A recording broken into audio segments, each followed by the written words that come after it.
Bonjour à tous, je vous souhaite la bienvenue dans le quatrième épisode de ma série de vlogs Mission Achat-Revente. Pour ceux qui ne me connaissent pas, je m'appelle Selim, j'ai 26 ans et je me suis lancé dans l'achat-revente d'appartements à Paris. Donc je cherche à acheter des appartements délabrés, les rénover et les revendre. J'ai une opération à mon actif et je suis en train de chercher la deuxième. Bon visionnage à tous. Début de journée sur Paris, je vais au travail, il est tôt, je suis éclaté, je pense que ça se voit.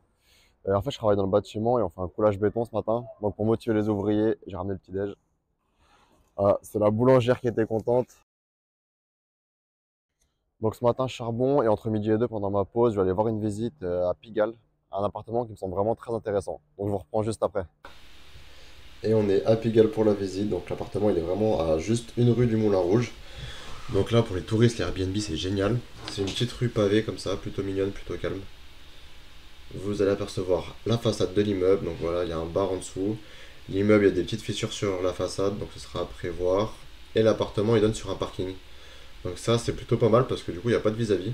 Et c'est assez rare dans les petites rues comme ça parisiennes. Souvent, on a un immeuble qui est en face avec du vis-à-vis. Et là, du coup, le fait que ce soit un parking, bah, moi, je le prends plutôt comme un point positif. Pour ce qui est de l'appartement, il y a des très belles moulures existantes. Après, voilà, hein, ça à rafraîchir. Et là, pour ce qui est de la cuisine, c'est vraiment tout casser, tout refaire. Il y a un conduit de cheminée qu'on ne peut pas détruire. Donc, les deux petites niches, là, faudrait voir comment les aménager, peut-être faire des étagères. Et la salle de bain, pareil, là, faudrait tout casser, tout refaire. Il y a des pavés de verre qui donnent sur le couloir et qui donnent sur une courette.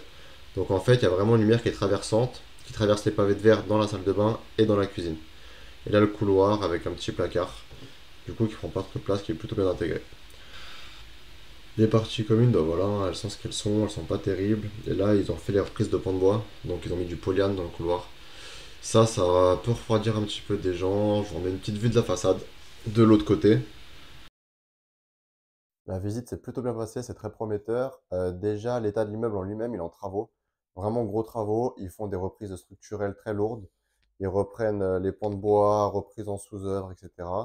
Comme vous avez pu voir sur la cage d'escalier. Parce que le bâtiment, en fait, a beaucoup bougé. C'est au début de la butte Montmartre, donc c'est un terrain qui bouge un petit peu. Donc voilà. Ça, c'est un point positif pour moi un petit peu, parce qu'en fait, beaucoup de gens vont avoir peur.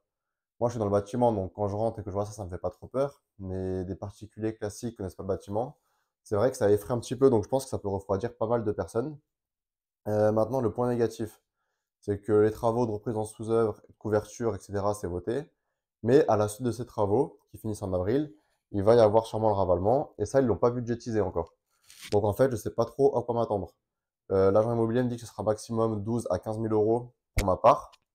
Donc en fait, c'est un peu dur de s'engager sans savoir le montant qui va tomber.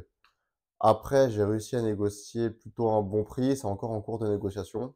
L'appart, il est à 180 000, et en fait, il m'a avoué que le propriétaire était très endetté, qu'il devait 25 000 euros à la copro, donc ça, c'est un bon point.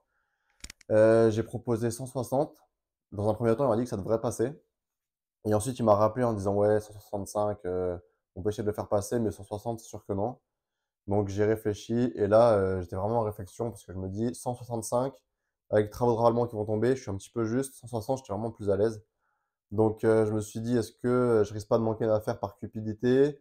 Ou est-ce que je prends pas un risque justement?» Donc j'étais vraiment un peu perdu et il m'a rappelé et je lui ai dit: «Non, 160, je peux pas aller au-dessus» et là, il vient de me demander, mon notaire, donc je pense que ça devrait passer.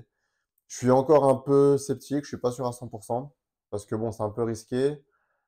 Autant ça peut être un très bon coup, autant quand je vais le revendre, comme je vais pas le garder longtemps, je sais pas si le fait que le ravalement soit en mauvais état, les parties communes pas encore refaites, ça peut refroidir pas mal de personnes. Donc je suis encore sceptique par rapport à ça, mais quand même, 160 000 euros, ça fait 7 500 euros du mètre. Pour le quartier, c'est quand même une bonne affaire. Donc on va voir, mais je pense que je vais donner suite. Voilà. J'ai vendu ma première opération de marchand de biens du coup, et ils prennent les clés dans 2 jours. Seulement, j'ai jamais eu les clés de la boîte aux lettres. Donc bah, je l'ai cassé, je suis en train d'aller acheter une nouvelle serrure. Et j'en profitais pour vous dire que j'ai envoyé l'offre à 165, mais au final, il y a une offre au-dessus qui est passée. Donc je me suis désisté du bien, voilà, malheureusement. Mais j'ai trouvé ma serrure. Je viens de trouver un appartement super intéressant dans le 18e. Je l'ai vu sur le site bien ici. Et là, vraiment, c'est le pire appartement qu'il y a eu dans mes vidéos, je pense. Je vais aller le visiter juste après, je vais vous montrer les images. Il est explosé, vraiment explosé. C'est un appartement qui a été inhabité pendant plusieurs années.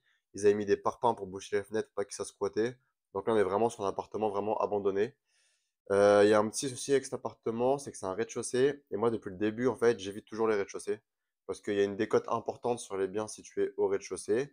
Et en fait, je sais jamais comment évaluer cette décote, je sais pas à quel point c'est un point bloquant. Donc, par flemme mentale un petit peu, je me suis jamais positionné dessus. Mais je décide d'arrêter ce blocage à la con aujourd'hui. Je vois plein de gens faire des super affaires sur des rez-de-chaussée. Et je me dis que j'ai vendu un appartement au sixième étage sans ascenseur, qu'on est à Paris et qu'il faut que j'arrête d'avoir des critères assez, enfin aussi restreints. Donc l'appartement en question, il fait 27 mètres carrés. Là, je me positionne sur quelque chose d'un peu plus gros que d'habitude. C'est un deux pièces. Et le prix, accrochez-vous bien, il est à 180 000 euros. Donc ça fait environ 6 500 euros du mètre, ce qui est vraiment rien pour Paris. En plus, c'est quartier Jules Geoffrin, c'est plutôt pas mal. C'est un quartier qui se transforme un peu. Donc on va voir, hein. Franchement, même à ce prix-là, ça peut être une bonne affaire. On va voir s'il y a moyen de gratter 5 ou 10 000 euros quand même, voir s'il n'y a pas de gros problèmes. Apparemment, le ravalement a été fait, les parties communes sont pas dégueulasses. Donc on va aller voir ça, je vous emmène avec moi. Là, Jean et Maud ne m'avaient pas menti, les parties communes, comme vous pouvez le voir, elles sont vraiment très très propres. Elles ont été refaites récemment, cette année, je pense. Par contre, l'immeuble était pas très très bien situé. Enfin, le quartier est sympa, mais c'est pas la meilleure des rues. Mais bon, ça passe quand même. Et là, vous voyez l'appartement. Ce qui me choque directement, enfin, ce qui me surprend positivement plutôt, c'est vraiment la hauteur sous plafond. Je sais pas si on s'en rend vraiment compte, mais il y avait vraiment presque 3 mètres de hauteur. Là, je sais pas si vous avez fait attention, mais à gauche, il y avait une espèce de petite évacuation qui est donnée sur l'extérieur. Je sais pas ce que c'est, je sais pas pourquoi c'était là. On voit qu'il est vraiment très cloisonné, beaucoup de pièces, la cuisine, un WC séparé, et ça donne sur une courette intérieure, donc via cette porte-là. Cette porte-là, pour la refaire, je suis déjà en train de réfléchir, ça va être galère, mais bon, heureusement que j'ai des bons fournisseurs. Donc l'appartement, il fait 28 mètres carrés, et là, en vrai, on est sur quelque chose de beaucoup plus grand que ce que j'ai déjà fait, parce que vous voyez, il y aurait une chambre, une pièce de vie, un WC séparé, une cuisine, en plus accès sur deux courettes. Et la courette du fond, là, vous voyez, il y a un accès. La porte donne sur la courette justement, donc elle est accessible et seulement par notre appartement. Et je trouve qu'il fait vraiment plus spacieux que ce qu'il est vraiment. J'imagine totalement un jeune couple avec un enfant ou seul l'acheter une fois qu'il sera rénové par exemple. Je vous fais un petit débrief de la visite, ça s'est super bien passé. Alors j'ai pas envie de m'emballer, mais on est probablement sur l'appartement que je vais acheter. Donc la visite s'est vraiment bien passée. Comme vous avez vu, les parties communes sont en très bon état, le ravalement pareil. En fait, c'est un bâtiment qui était un peu abandonné, avec pas mal de problèmes de squat, en partie dans l'appartement que j'ai visité et que je vais probablement acheter. Mais ils se sont vraiment repris en main, ils ont viré les squatteurs, ils ont fait les travaux des parties communes, du ravalement. J'ai vu les gens qui y habitent, c'est vraiment des bobos, des couples de jeunes, etc. Donc c'est plutôt pas mal. L'appartement lui-même, beau potentiel. Le prix est déjà intéressant. Il est à 180 000 euros pour 27 mètres carrés. Ceux qui connaissent un peu Paris, vous savez que c'est rien du tout. Maintenant, il n'y a pas eu d'offre encore parce que les gens ont vraiment peur des travaux. Donc, je me suis permis de négocier 10 000 euros. C'est toujours 10 000 euros de prix. Et apparemment, ils devraient accepter. C'est un couple qui divorce. Donc, c'est une très bonne configuration. Le malheur des uns fait le bonheur des autres, comme on dit. Et là, l'autre, c'est moi qui suis heureux, du coup. Et donc j'ai fait l'offre à 170 et c'est dur à croire, mais à ce prix-là, ça me ferait un bénéfice entre 50 et 70 000 euros. Franchement, ce serait un coût colossal. Donc c'est pour ça que je suis vraiment excité et ça a l'air bien parti. Je vois pas trop ce qu'il pourrait y avoir comme problème là. Donc je vous emmène avec moi demain pour la visite à midi, donc pour voir si elle est illuminée ou pas. Et je vous tiens au courant de la réponse pour mon offre.